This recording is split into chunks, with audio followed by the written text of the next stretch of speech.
إن الحمد لله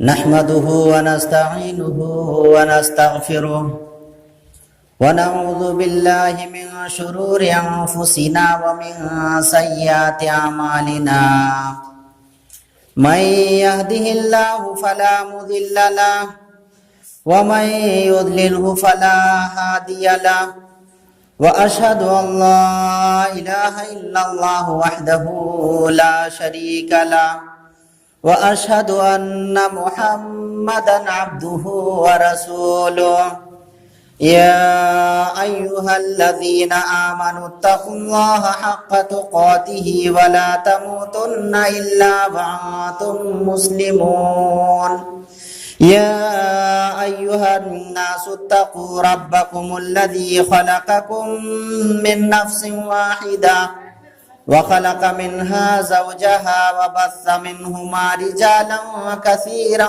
ونساء واتقوا الله الذي تساءلون به والأرحام إن الله كان عليكم رقيبا يا أيها الذين آمنوا اتقوا الله وقولوا قولا سديدا يصلح لكم أعمالكم ويغفر لكم ذنوبكم ومن يطع الله ورسوله فقد فاز فوزا عظيما أما بعد فإن خير الحديث كتاب الله وخير الهدي هدي محمد صلى الله عليه وسلم وشر الأمور محدثاتها وكل محدثة بدعة وكل بدعة ضلالة وكل ضلالة في النار فأعوذ بالله من الشيطان الرجيم بسم الله الرحمن الرحيم ولقد خلقنا الإنسان ونعلم ما توسوس به نفسه ونحن أقرب إليه من حبل الوريد إذ يتلقى المتلقيان عن اليمين وعن الشمال قعيد ما يلفظ من قول إلا لديه رقيب عتيد وجاءت سكرة الموت بالحق ذلك ما كنت منه تحيد ونفخ في السور ذلك يوم الوعيد وجاءت كل نفس معها سائق وشهيد لقد كنت في غفلة من هذا فكشفنا عنك غطاءك فبصرك اليوم حديد وقال قرينه هذا ما لدي عتيد ألقيا في جهنم كل كفار عنيد مناع للخير معتد مريب الذي جعل مع الله إلها آخر فألقياه في العذاب الشديد قال قرينه ربنا ما أطغيته ولكن كان في ضلال بعيد قال لا تختصموا لدي وقد قدمت إليكم بالوعيد ما يبدل القول لدي وما أنا بظلام للعبيد وقال الله تبارك وتعالى في مقام آخر بسم الله الرحمن الرحيم فإن آمنوا بمثل ما آمنتم به فقد اهتدوا وقال الله تبارك وتعالى في مقام آخر يا أيها الذين آمنوا اتقوا الله ولتنظر نفس ما قدمت لغد واتقوا الله إن الله خبير بما تعملون رب اشرح لي صدري ويسر لي أمري واحلل عقدة من لساني يفقهوا قولي رب زدني علما اللهم انفعني بما علمتني وعلمني ما ينفعني وزدني علما آمين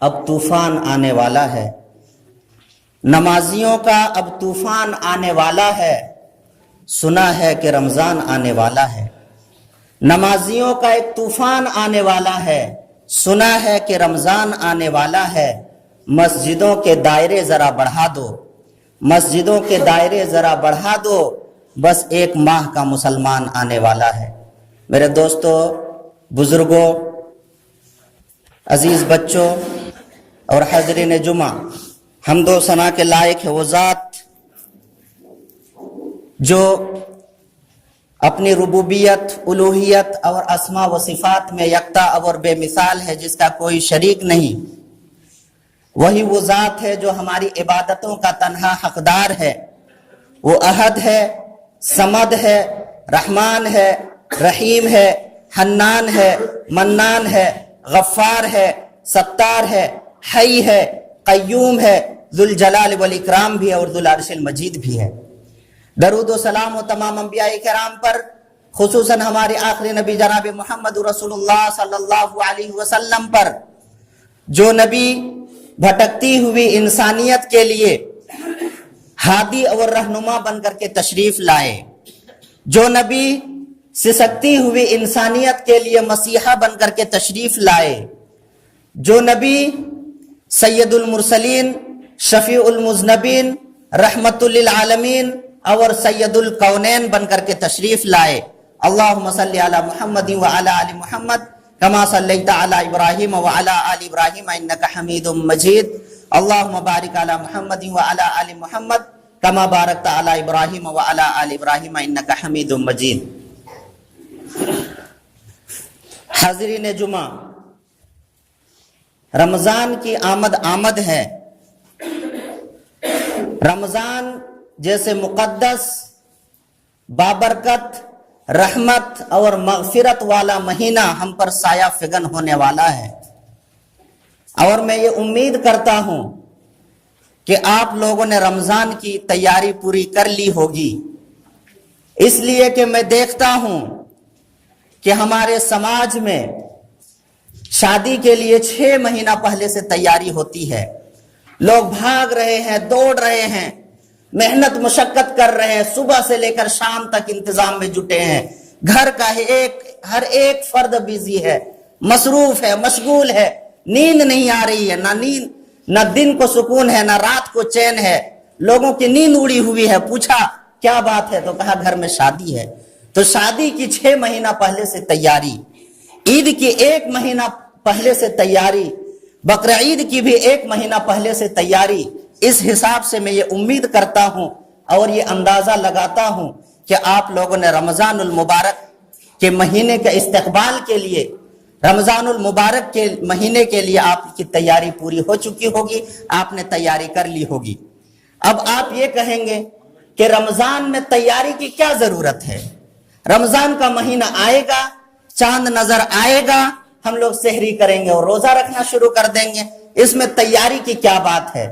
لیکن ہمیں سلف صالحین سے، ہمارے اسلاف سے، ہمارے بزرگوں سے، ہمارے وہ نیک لوگوں سے ہمیں پتا چلتا ہے کہ جب شعبان کا مہینہ آتا تھا تو ہمارے اسلاف قرآن پر جھک جاتے تھے، قرآن لے کر کے بیٹھ جاتے تھے، اور 1 مہینہ پہلے سے رمضان کی تیاری میں وہ لوگ لگ جاتے تھے۔ 1 مہینہ پہلے سے وہ لوگ رمضان کی تیاری میں لگ جاتے تھے کہ رمضان ہم سکون سے ہم اپنے گھر میں رہ سکیں، آرام سے ہم رمضان کے روزے رکھ سکیں، اس کی تیاری وہ 1 مہینہ پہلے سے کرتے تھے۔ نبی کریم صلی اللہ علیہ وسلم کی احادیث ہم جب اٹھا کر دیکھتے ہیں تو پتا چلتا ہے کہ نبی کریم صلی اللہ علیہ وسلم شعبان کا چاند نظر آتے ہی سب سے زیادہ اسی مہینے میں یعنی شعبان میں روزہ رکھا کرتے تھے۔ شعبان سے زیادہ اور کسی مہینے میں آپ صلی اللہ علیہ وسلم نفلی روزہ نہیں رکھتے تھے۔ صحابہ نے پوچھا تو کہا کہ رمضان کی تیاری کے غرض سے، اور اکثر لوگ اس مہینے میں غافل ہو جاتے ہیں، اس لیے کہ اس سے پہلے رجب کا مہینہ آتا ہے اور اس کے بعد رمضان کا مہینہ آتا ہے، اس مہینے میں لوگ غافل ہو جاتے ہیں، اسی وجہ سے میں زیادہ سے زیادہ روزہ رکھتا ہوں، اور یہی وہ مہینہ ہے جس میں لوگوں کے نیک اعمال آسمان کی طرف اٹھائے جاتے ہیں۔ میں سوچتا ہوں کہ کہ جب میرے اعمال آسمان کی طرف اٹھائے جائیں تو میں روزے کی حالت میں ہوں، میرے اعمال روزے کی حالت میں اٹھائے جائیں۔ یہ بات سننے کے بعد آپ لوگوں کے ذہن میں یا کسی کے ذہن میں یہ شک ہوا ہوگا، یا کہیں کہیں آپ کے دماغ میں یہ سوال گھوم رہا ہوگا کہ آپ ہی لوگ تو کہتے ہیں کہ شعبان کا روزہ بدعت ہے، تو نبی کریم صلی اللہ علیہ وسلم کیسے رکھتے تھے؟ یاد رکھیں میرے دوستوں اور بزرگوں، شعبان کا روزہ بدعت نہیں ہے، بلکہ شعبان کی 15ویں تاریخ کو روزہ خاص کر لینا یہ بدعت ہے۔ شعبان کے مہینے میں کثرت سے عبادت یہ بدعت نہیں ہے، بلکہ شعبان کے مہینے میں 15ویں تاریخ کو عبادت کے لیے خاص کر لینا یہ بدعت ہے۔ یہ سمجھنا کہ 15ویں شعبان ہی کو ہم کو روزہ رکھنا ہے، یا 15ویں شعبان ہی کو ہمیں عبادت کرنی ہے، یا احادیث میں اس کی بہت فضیلت ثابت ہے، یہ غلط ہے۔ لیکن شعبان کے مہینے میں آپ کثرت سے روزہ رکھ سکتے ہیں۔ لیکن ایک حدیث ہمیں ملتی ہے جس میں نبی کریم صلی اللہ علیہ وسلم نے امت کو 15ویں شعبان کے بعد روزہ رکھنے سے منع کیا۔ کیوں؟ تاکہ ایسا نہ ہو کہ شعبان کے مہینے میں ہی آپ اپنی انرجی کو ختم کر لیں اور رمضان میں آپ کمزور ہو جائیں، رمضان میں روزہ نہ رکھ پائیں۔ بہرحال تو کہنے کا یہ مطلب ہے کہ شعبان کے مہینے میں نبی کریم صلی اللہ علیہ وسلم رمضان کی تیاری شروع کر دیتے تھے۔ اسلاف بھی شعبان کے مہینے میں ہی رمضان کی تیاری شروع کر دیتے تھے، اور اسی وجہ سے میں یہ امید کرتا ہوں کہ ہم سب نے تیاری پوری کر لی ہوگی۔ میرے دوستوں اور بزرگوں، ایمان کی دولت سب سے بڑی دولت ہے۔ سب سے بڑی دولت کیا ہے؟ ایمان کی دولت ہے۔ جس کے سینے میں ایمان نہ ہو وہ سینہ بیکار ہے۔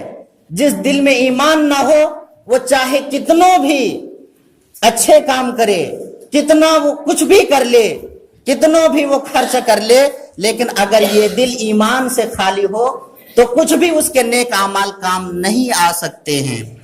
تو ایمان کی دولت سب سے بڑی دولت ہے۔ نبی کریم صلی اللہ علیہ وسلم نے ارشاد فرمایا کہ ایمان کیا ہے، یا ہمیں سب سے پہلے ہم یہ سمجھتے ہیں ایمان کی تعریف کیا ہے۔ جب ہم اس کو سمجھ لیں گے تب آگے کی باتیں ہمیں سمجھنے میں ذرا آسانی ہوگی۔ ایمان کہتے کس کو ہیں؟ رمضان کا مہینہ آئے گا اور ہم پورے مہینے یہی سنیں گے، اے ایمان والو روزہ رکھو، اے ایمان والو قرآن پڑھو، اے ایمان والو ایسا کرو، اے ایمان والو ایسا کرو۔ پورا مہینہ ہم سنیں گے، لیکن ہم سوال یہ پیدا ہوتا ہے کہ ایمان کس کو کہتے ہیں، یا ایمان والا کس کو کہتے ہیں؟ ایک مومن ہونے کے حیثیت سے ہر ایک آدمی کو یہ جاننا بہت ضروری ہے کہ ایمان کس کو کہتے ہیں، ایمان کا کیا مطلب ہے۔ سب سے پہلے جان لیں کہ اقرار باللسان، یعنی اللہ کی وحدانیت کا اور نبی کریم صلی اللہ علیہ وسلم کی رسالت کا گواہی دینا زبان سے۔ صرف زبان سے اگر ہم کہیں گے ہمارا رب اللہ ہے اور محمد ہمارے رسول ہیں، صرف زبان سے کہیں گے تو کافی نہیں ہوگا، دل سے بھی ماننا ہوگا۔ جو ہم زبان سے کہہ رہے ہیں وہ ہمارے دل میں بھی ہونا چاہیے کہ اللہ ہمارا رب ہے اور محمد صلی اللہ علیہ وسلم اللہ کے آخری پیغمبر ہیں، آخری رسول ہیں۔ ہمارے دل میں بھی یہ بات ہونی چاہیے، اور جب ہم نے زبان سے اقرار کر لیا، ہمارے دل میں بھی یہ بات ہے، تو اعضاء و جوارح سے یعنی جسمانی طور پر اب ہم کو یہ ثابت کرنا ہے کہ اللہ نے جو حکم دیا یا رسول نے جو کہا، ہم ہر حکم پر ہم عمل پیرا ہونے کے لیے تیار ہیں۔ نماز کا حکم دیا، نماز پڑھنے کے لیے ہم تیار ہیں۔ روزہ رکھنے کا حکم دیا، روزہ رکھنے کے لیے تیار ہیں۔ قرآن پڑھنے کا حکم دیا، قرآن پڑھنے کے لیے تیار ہیں۔ صدقہ کرنے کا حکم دیا، صدقہ کرنے کے لیے تیار ہیں۔ زکوٰۃ دینے کے لیے کہا، زکوٰۃ دینے کے لیے تیار ہیں۔ جھوٹ سے روکا، جھوٹ سے بچنے کے لیے تیار ہیں۔ جتنے عمل کرنے کے لیے نبی کریم صلی اللہ علیہ وسلم نے یا اللہ نے کہا، ہم تمام چیزوں پر عمل کر کے ثابت کر دے، تب جا کر کے ہم مومن ہو سکتے ہیں۔ اگر صرف زبان سے اقرار کر لے اور ہمارا دل ایمان سے خالی ہو تو ہم منافق ہوں گے، ہم منافق ہوں گے۔ نبی کریم صلی اللہ علیہ وسلم کے زمانے میں بہت سارے ایسے لوگ تھے جو جب نبی کریم صلی اللہ علیہ وسلم کے پاس یا صحابہ کے پاس آتے تھے تو کیا کہتے تھے؟ آمنا، کہ محمد ہم نے تم پر ایمان لے آیا، یا ہم نے اللہ پر ایمان لایا.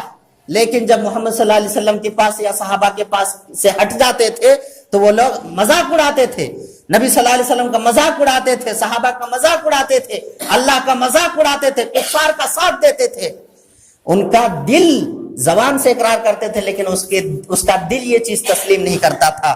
تو اللہ رب العالمین نے ان لوگوں کو منافق کہا, اور کہا ان المنافقین فی الدرک الاسفل من النار, کہ جہنم میں سب سے نچلے طبقے میں منافق ہوں گے.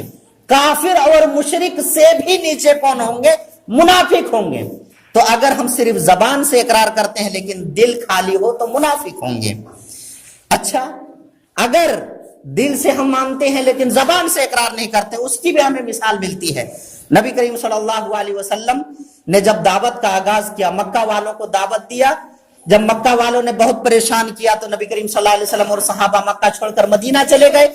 مدینہ کے لوگوں نے آپ کو اپنا لیا, مدینہ کے لوگوں نے اسلام قبول کر لیا, پورے مدینہ میں اسلام پھیل گیا. اب اس کے بعد نبی کریم صلی اللہ علیہ وسلم چٹھی لکھ کر کے, لیٹر لکھ کر کے بڑے بڑے بادشاہوں کو خط بھیجتے تھے اور ایمان کی دعوت دیتے تھے بادشاہوں کو. تو اسی دور میں روم کا ایک بادشاہ تھا جس کا نام تھا ہرقل. نبی کریم صلی اللہ علیہ وسلم نے ہرقل کے نام ایک چٹھی لکھا, ایک خط لکھا اور اس میں ایمان کی دعوت دی. کہا کہ اللہ پر ایمان لے آؤ, اور میں نبی ہوں, اللہ کا نبی ہوں, مجھ پر ایمان لے آؤ. ہرقل نے ابو سفیان کو طلب کیا اپنے دربار میں اور نبی صلی اللہ علیہ وسلم کے بارے میں تفتیش کی. پتا چلا کہ نبی کریم صلی اللہ علیہ وسلم صحیح ہے, وہ نبی ہے اور ان کی زندگی بالکل بے داغ زندگی ہے. نبی کریم صلی اللہ علیہ وسلم امین اور صادق ہے, اور نبی کریم صلی اللہ علیہ وسلم اللہ کے نبی ہیں. انہوں نے مان لیا دل سے, اپنے درباریوں کو, اپنے وزیروں کو بلایا اور کہا کہ ہمیں محمد پر ایمان لے آنا چاہیے. ان کے جتنے بھی وزیر تھے سب بھڑک گئے. کہا کہ بادشاہ سلامت, آپ کیا کہہ رہے ہیں, آپ کیا کرنے جا رہے ہیں؟ اگر آپ یہ کر لیں گے تو ہم آپ کو تخت و تاج سے اکھاڑ کر کے پھینک دیں گے. ہم آپ کی تخت و تاج چلی جائے گی, آپ کی حکومت چلی جائے گی. آپ محمد پر ایمان لانا چاہتے ہیں, آپ اللہ پر ایمان لانا چاہتے ہیں, ایسا نہیں ہو سکتا.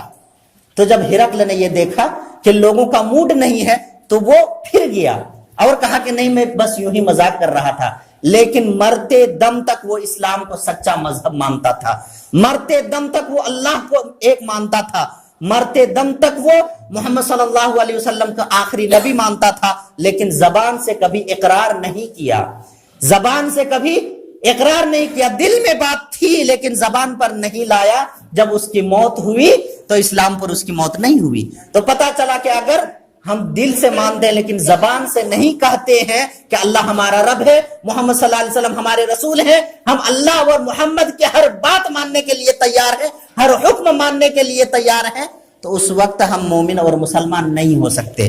اگر یہ دونوں چیزیں موجود ہیں, زبان سے بھی ہم کہتے ہیں اور دل سے مانتے ہیں, لیکن عمل نہیں ہے تو کیا ہوگا؟ عمل نہیں ہے تو کیا ہوگا؟ آپ پورے قرآن کو اٹھا کر کے دیکھ لیں, جہاں پر بھی اللہ رب العالمین نے ایمان کا ذکر کیا وہاں پر عمل کا ذکر کیا. یا ایھا الذین آمنوا وعملوا الصالحات والعصر ان الانسان لفی خسر الا الذین آمنوا وعملوا الصالحات. جہاں پر بھی ایمان کا ذکر ہوا وہاں پر عمل صالح کا ذکر ہوا. پتا چلا کہ بغیر عمل کے ایمان کا کوئی تصور ہی نہیں ہے. اگر کوئی آدمی زبان سے لاکھ کہے, دل سے بھی مانے, لیکن اس کی زندگی عمل سے خالی ہے, عمل سے وہ ثابت نہیں کر پایا. اب کسی بھی آدمی کو مان لیا جائے, کوئی بھی, ہم میرا بڑا بھائی ہے, ہم اپنی زبان سے 1000 بار اس کو کہے کہ آپ میرے بڑے بھائی ہیں, آپ میرے بڑے بھائی ہیں, آپ میرے بڑے بھائی ہیں, لیکن وہ جس چیز کا حکم دے ہم نہیں مانے, ہم اس کی توہین کریں, ہم اس کی بے عزتی کریں, اس کی بات نہ مانے, اس کو قدم قدم پر ہم اڑنگا لگائیں اور وہ جو چاہے ہم وہ نہ کریں, تو ہماری زبان سے اقرار کا کوئی فائدہ ہوا؟ نہیں ہوا. وہ بڑا بھائی بھی ہمارا نہیں مانے گا کہ تم ہم کو مانتے ہو, اس لیے کہ عمل کے ذریعے سے ہم نے یہ ثابت نہیں کیا کہ آپ میرے بڑے بھائی ہیں. آپ جو کہتے ہیں ہم وہی کرتے ہیں, ہم آپ کے حساب سے ہی ہم چلتے ہیں. ہم جب تک یہ ثابت نہیں کریں گے وہ بھی نہیں مانے گا. تو ہم لاکھ کہہ لیں, لیکن اگر ہماری زندگی اگر عمل سے خالی ہو تو ہم یہ نہیں کہہ سکتے کہ ہم ایمان والے ہیں. تو آپ نے ایمان کا ڈیفینیشن دیکھ لیا, ایمان کا پریبھاشا دیکھ لیا. اب آئیے دیکھتے ہیں کہ ہم میں سے کتنے لوگ زبان سے اقرار کرتے ہیں. کسی بھی آدمی کو آپ پوچھیں کسی بھی بچے کو، کسی بھی بزرگ کو، کسی کے نوجوان کو، کسی بھی ماں کو، کسی بھی بہن کو آپ کسی سے بھی پوچھیں کہ ایمان کس کو کہتے ہیں، معلوم نہیں ہے۔ ایمان کس کو کہتے ہیں معلوم نہیں، ایمان کے کتنے ارکان ہیں معلوم نہیں ہے، اسلام کے کتنے ارکان ہیں معلوم نہیں ہے۔ تو میرے دوستوں اور بزرگوں، صرف ایمان کا ڈھنڈورا پیٹنے سے کچھ نہیں ہوتا ہے، یہ چیزیں آپ کو سیکھنے پڑے گی، اور اسی کا نام تیاری ہے۔ ان چیزوں کو آپ سیکھیں رمضان سے پہلے، رمضان سے پہلے آپ سیکھیں کہ ایمان کس کو کہتے ہیں، ایمان والا کس کو کہتے ہیں۔ ہم ایمان والا بنیں گے، اللہ رب العالمین نے ہمیں ایمان والا بننے کے لیے کہا، ہم ایمان والا بنیں گے۔ تو میرے دوستوں اور بزرگوں، ایمان والا بنے۔ صرف ایمان مومن ایسے آدمی نہیں کہلاتا جب تک کہ وہ زبان کے ذریعے سے اقرار نہ کرے، دل سے نہ مانے، اور اعضاء و جوارح کے ذریعے سے، عمل کے ذریعے سے اس کو ثابت نہ کرے، وہ مومن نہیں کہلا سکتا۔ تو یہ باتیں ہو گئی رمضان کے تیاری سے متعلق۔ اب آئیے اور آگے چلتے ہیں، رمضان کی تیاری ہم کیسے کریں۔ رمضان کی تیاری، ہم تو پورا ابھی بیزی ہے کس چیز میں، شادی میں۔ ہم پورا بیزی ہیں کس میں، شادی بیاہ میں، اور سماج کے رسم و رواج کو ہم اپنے گردن میں ڈھوتے ڈھوتے ہم پریشان ہیں۔ کتنے بھی آدمی کو یہ بھی معلوم نہیں ہوگا کہ رمضان ابھی کتنا دن ہے۔ ہم سارے لوگ ابھی شادی بیاہ میں پریشان ہیں، ادھر ادھر پریشان ہیں، اور جب رمضان آئے گا اس وقت کیا ہوگا، ہم لوگ عید کی تیاری میں لگ جائیں گے، اور عید کی تیاری میں جب لگیں گے تو مزدوری کریں گے، گھر کے باہر ہم لوگ کام کرنے جائیں گے، جامتاڑا آسنسول ہم لوگ میں ہی کام کرنے جائیں گے، ادھر ادھر کام کرنے جائیں گے۔ اس وقت کیا کہیں گے، اتنی دھوپ ہے، اتنی پیاس ہے، اتنی دھوپ میں ہم روزہ کیسے رکھ سکتے ہیں۔ تو میرے دوستوں اور بزرگوں، رمضان کی تیاری یہ بھی ہے کہ آپ ابھی سے 1 مہینہ پہلے سے آپ کچھ پیسے اکٹھا کر لیں، کچھ کپڑے خرید لیں، اور جو ضروری چیزیں ہیں ان چیزوں کا انتظام کر لیں، تاکہ آپ رمضان میں آرام سے روزے رکھ سکیں، آپ کے رمضان نہ چھوٹے۔ اللہ رب العالمین سے دعا کریں کہ یا اللہ، ہم کو پورے رمضان کے روزے رکھنے کی ہم کو تو توفیق عطا فرما۔ یہ دعا کریں، اللہ رب العالمین سے توفیق مانگیں کہ یا اللہ، یہ جو رمضان آ رہا ہے، اس رمضان میں ہمارے گناہوں کو تو معاف فرما دے۔ یہ توفیق مانگیں، اور اللہ رب العالمین سے یہ دعا کریں کہ یا اللہ، یہ جو رمضان آ رہا ہے، اس رمضان میں تو ہم کو بیمار مت کرنا، ایسی بیماری مت دینا کہ میرا روزہ چھوٹ جائے، ہم کو ایسی مصروفیت مت دینا کہ میرا روزہ چھوٹ جائے، میں دنیا میں بیزی ہو جاؤں، کمانے کے چکر میں، بیوی بچوں کے چکر میں بیزی ہو جاؤں، اتنا مصروف ہو جاؤں اور میرا روزہ چھوٹ جائے، مجھے ایسی مصروفیت سے بچانا۔ یہ دعا کرنا بھی کیا ہے، رمضان کی تیاری ہے۔ سلف صالحین اور اسلاف کیا کرتے تھے، رمضان کے 6 مہینہ بعد تک، رمضان میں جو انہوں نے عبادت کی ہے، رمضان کا جو روزہ رکھا، تلاوت کیا، زکوٰۃ دیا، صدقہ دیا، اور جو بھی نیک اعمال کیے، 6 مہینے تک ان نیک اعمال کی قبولیت کے لیے دعائیں کیا کرتے تھے کہ یا اللہ، ہم نے جو عمل کیا تو اپنے فضل و کرم سے، اپنی رحمت سے میری ان عبادتوں کو تو قبول فرما لے۔ اگر تو نے ہماری یہ ٹوٹی پھوٹی عبادتیں، یہ تھوڑی سی عبادتیں، اگر تو نے میرے ان اعمال کو قبول نہ کیا تو میں ہلاک اور برباد ہو جاؤں گا۔ یا اللہ، تو میری عبادتوں کو قبول فرما لے۔ 6 مہینہ تک کیا کرتے تھے، یہ دعا کرتے تھے۔ اس کے بعد 6 مہینہ تک کیا دعا کرتے تھے، یا اللہ، رمضان آنے والا ہے، رمضان تک تو میری زندگی کو تو بڑھا دے، رمضان تک تو مجھے زندہ رکھ، رمضان تک تو مجھے صحت مند رکھ، رمضان تک تو مجھے باحیات رکھ، تاکہ میں پھر رمضان کے روزے رکھ سکوں گا۔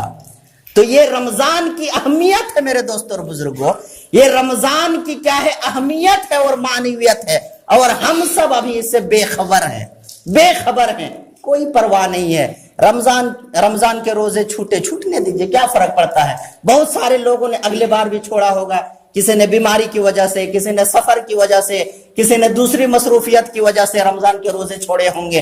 پورے سال انہیں توفیق نہیں ملی ہوگی کہ وہ ان چھوٹے ہوئے روزوں کو قضا کر لیں، پورا کر لیں۔ تو ہماری ایمان کا یہ حال ہے میرے دوستوں اور بزرگوں۔ آئیے آگے چلتے ہیں۔ رمضان سے پہلے ہمیں 4 کام کرنا ہے، 4 کام کرنا ہے۔ پہلا کام کیا کرنا ہے، اپنے دل کو پاک و صاف کرنا ہے۔ صرف دل کو نہیں،